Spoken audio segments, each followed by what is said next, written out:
হরি মন মজায় লুকালে কোথায়। হরি মন মজায় লুকালে কোথায়। আমি ভবে একা দাও হে দেখা, ভবে একা দাও হে দেখা। প্রাণ সখা রাখো পায় মন মজায় লুকালে কোথায়।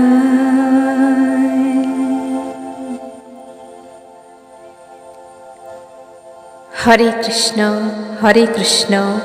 Krishna Krishna Hare Hare, Hare Ram Ram Ram Hare Hare. Hello everyone, welcome to my channel supreme divine পাওয়ার।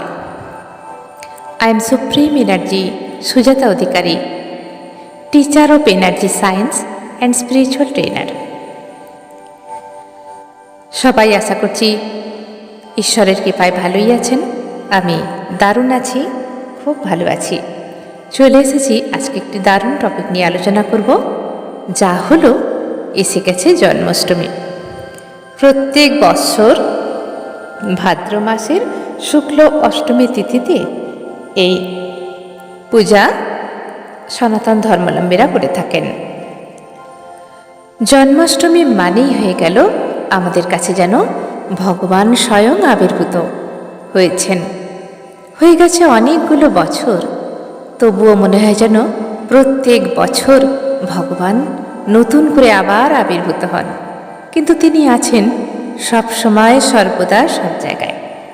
আজকের আলোচনা 2025 সালের জন্মাষ্টমী কবে পড়েছে, কখন পড়েছে, কিভাবে পালন করবেন এবং বাড়িতে যারা পুজো করবেন কিভাবে পুজো করবেন, সমস্ত কিছু তথ্য থাকছে।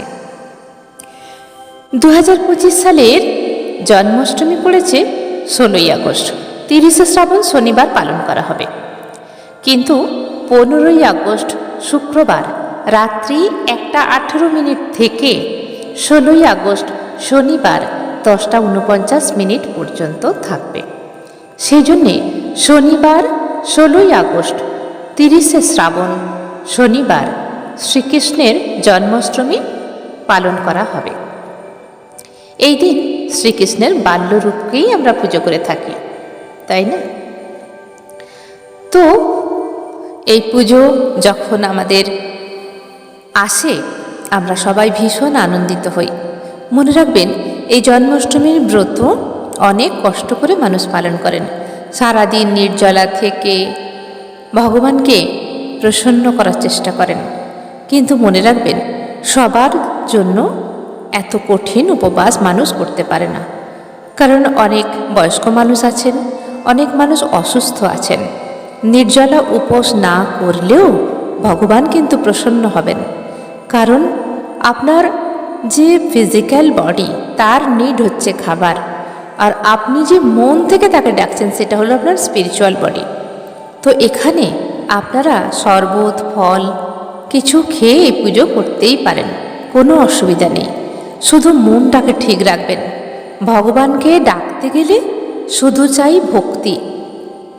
আপনি ভক্তি দিয়ে করে দেখুন না, আপনার কাছে যতটুকু সেবা আছে ভগবানের জন্য তিনি সেটুকুই গ্রহণ করবেন। সবচেয়ে দরকার যেটা হলো মনের ভক্তি।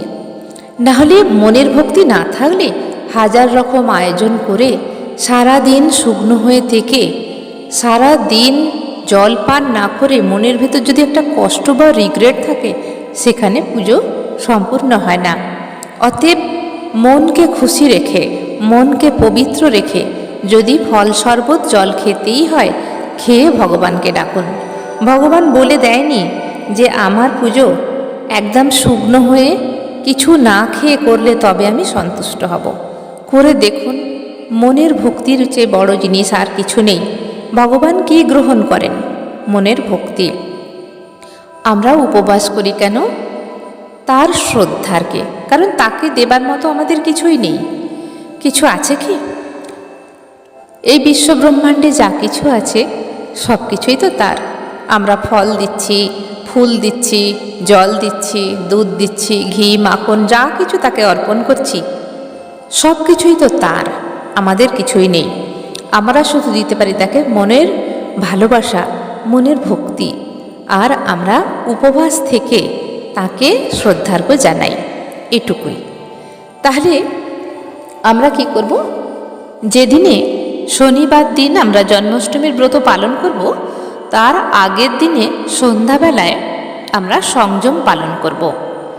সংযম পালন, যা রাত্রে আমরা খেলাম, ভালো করে দাঁত ব্রাশ করে, আমরা হাত পা ভালো করে পরিষ্কার করে আমরা ব্রহ্মচর্য পালন করব। সেইভাবে আমরা রাতটুকু পালন করে নেব। খুব ভোরবেলা উঠতে হবে এই দিনে, ব্রহ্মমুহূর্তে উঠে নিজের কাজকর্ম সেরে স্নানাদি করে পরিষ্কার পরিচ্ছন্ন জামা কাপড় পরে শ্রীকৃষ্ণের বা আপনার যেখানে পূজার রুম আছে সেখানে আপনি প্রদীপ দিয়ে আরতি করুন এবং সংকল্প করুন। সংকল্প এই কারণেই করতে হয়, যে কোনো পূজার আগে ভগবানকে জানাতে হয় যে হে ভগবান বা হে কৃষ্ণ, আজ জন্মাষ্টমী আমি পালন করতে চাই। কারণ আমাদের ইচ্ছেই কোনো কিছু হয় না, অনেক বাধা বিঘ্ন আমাদের মধ্যে এসে যায়, শরীর খারাপ হয়ে যায়। যতক্ষণ না তার আমরা কি করি, তার একটা অনুমতি, মানুষের অনুমতি নিই না, কোথাও যখন যাই কারোর অনুমতি আমাদের নিতে হয়, কারোর বাড়িতে গেলে তার অনুমতি নিতে হয়, ঠিক সেরকম ভগবানের অনুমতি আমরা মনে মনে নিয়ে থাকি। সংকল্প, একটুখানি আতপ চাল, একটা টাকা, একটু জল নিয়ে হাতে সংকল্প করে বলুন, হে ভগবান, হে শ্রীকৃষ্ণ, আমি আজকে জন্মাষ্টমীর ব্রত পালন করতে চাই। আপনি যদি নির্জলা থাকতে পারেন নির্জলা থাকুন, যদি মনে করেন আপনার শরীর খারাপ তাহলে আপনি ফল জল খেয়ে করতে পারেন।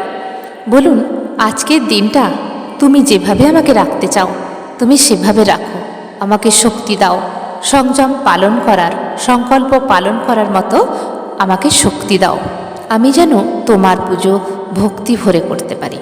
ব্যাস, আপনার সহজ সরল ভাষায় ভগবানের সঙ্গে কথা বলুন। এখানে কোনো রকম খুব কঠিন ভাষা, কি বলবো এগুলো ভাবতে হবে না। আপনার মনের যে বক্তব্য সেটাই আপনার ভগবানের কাছে প্রার্থনা করুন মনের মতো করে। সংকল্প হয়ে গেল, তারপরে সারাটা দিন পড়ে আছে, আপনি ভগবানকে সকালে ভোগ লাগান, কারণ ভগবানকে তো 3 টাইম ভোগ লাগাতেই হবে, তারপরে দুপুরে ভোগ লাগান। এবারে আপনি পূজাঘর তো পরিষ্কার আগের থেকে করেই রেখেছেন, আপনার পূজাঘরকে আপনি সুন্দরভাবে যতটা পারেন ততটা সাজিয়ে নিন শ্রীকৃষ্ণের জন্যে। যেহেতু জন্মাষ্টমীর দিন শ্রীকৃষ্ণের বাল্যরূপকে পুজো করা হয়, তার জন্য নিশ্চয়ই সব কিছুই আপনি যতটুকু সম্ভব আপনি আয়োজন করেছেন। তার জন্য নতুন জামা, নতুন পোশাক, ফলমূলাদি, মিষ্টান্ন সব কিছু আপনি আয়োজন করেছেন। তো এই দিনে কি করবেন, আপনি মন্ত্র চ্যান্টিং করুন বেশি বেশি করে, হরে কৃষ্ণ মহামন্ত্র চ্যান্টিং করতে পারেন পুরো দিনটায়। এছাড়া ওম নমো ভগবতে বাসুদেবায় নমঃ এই মন্ত্র 108 বার আপনারা চ্যান্টিং করতে পারেন। এছাড়া ওম ক্লিম কৃষ্ণায় নমঃ এই মন্ত্র আপনারা 108 বার চ্যান্টিং করতে পারেন।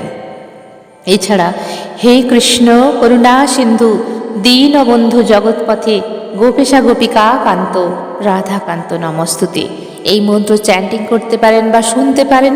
এছাড়া গীতা পাঠ করতে পারেন। পূজা কিভাবে করবেন? পূজা হচ্ছে, শ্রীকৃষ্ণ বলে দেয়নি যে একদম নিখুঁত করে আমার পুজো করো। বাল্যরূপে, শিশুরূপে শ্রীকৃষ্ণকে আমরা পুজো করে থাকি। তাকে রাত 12টার সময় আমরা পূজা করব, কারণ এই সময় তার জন্ম টাইম আমরা ধরে থাকি। পুরো দিনটাই হবে তার সেবা, কিন্তু এই সময় মধ্যরাতে তার পূজা আমরা করে থাকি। পঞ্চামৃত দিয়ে স্নান করান। পঞ্চামৃত আপনারা সবাই জানেন। পঞ্চামৃত দিয়ে স্নান করিয়ে তাকে চন্দনের প্রলেপ এবং তুলসী পাতা তার পায়ে, তার কপালে, তার বুকে, যেখানে যেখানে আপনারা দেন সেখানে দিন। তাকে সুন্দরভাবে বস্ত্র পরান। চন্দনের প্রলেপ, কেশরের প্রলেপ, কর্পূরের প্রলেপ আপনারা টিপ হিসাবে দিতে পারেন। এছাড়া ধূপ দ্বীপ অবশ্যই জ্বালিয়ে নেবেন। শঙ্খ ঘণ্টা বাজাবেন এই সময়তে। এবং তার যে ভোগ, যেগুলো তিনি ভালোবাসেন, শ্রীকৃষ্ণ কি ভালোবাসেন? শ্রীকৃষ্ণ যেমন মাখন, মিছরি, মালপোয়া, তালের বড়া, তালের লুচি, মিষ্টি, ফল, এর সঙ্গে ননি, মাখন, নাড়ু, ক্ষীর, রাবড়ি, এছাড়া অন্নপ্রসাদও আপনারা দিতে পারেন বা পিঠে পুলিও আপনারা বানিয়ে দিতে পারেন। তো তার যে প্রিয় জিনিসগুলো, এবং আমরা অনেক সময় চকলেট দিয়ে থাকি, হ্যাঁ, আরও অনেক কিছু জিনিস যেটা আমাদের মানে একটা সন্তান বাৎসল্য রূপে তাকে যা আমাদের মনে আসে সেগুলো সুন্দরভাবে নিরামিষ আমরা খাবারগুলো তার জন্য বানিয়ে দিয়ে থাকি এবং সুন্দর করে সাজিয়ে দিয়ে থাকি। তো এইভাবেই তাকে ভোগ নিবেদন করা আর মন্ত্র চ্যান্টিং করা। তার জন্যে কি আছে? সাদা রঙের ফুল বা হলুদ রঙের ফুল, দুর্বা, তুলসী পাতা, এগুলো দিয়ে তাকে পূজা করে দিন। আর গণেশের পূজা অবশ্যই করবেন। প্রথমে শ্রীকৃষ্ণের পুজো করার আগে গণেশের পূজা করবেন। ওং গং গণপতায়ে নমঃ এই মন্ত্র 3 বার উচ্চারণ করে গণেশজিকে ফুল, দুর্বা দিন। এবার শ্রীকৃষ্ণের আপনি পূজা শুরু করুন বা বাল রূপে গোপালের পুজো শুরু করুন। পারলে যখন আপনি পূজায় বসেছেন তখন আপনি ফোনের রেকর্ডিংয়ে কিছু ভালো মন্ত্র, ওম নমো ভগবতে বাসুদেবায় নমঃ, হরে কৃষ্ণ মহামন্ত্র, এরকম কিছু জিনিস আপনারা চালিয়ে রাখতে পারেন। এতে করে মনটা আরও পবিত্র থাকবে। এই ব্রত পালনের যে সময়, সেটা হলো 17ই আগস্ট রবিবার সকাল 6টা 45 মিনিটের মধ্যে রুটি বা অন্নভোগ খেয়ে এই পালন ভঙ্গ করতে হবে।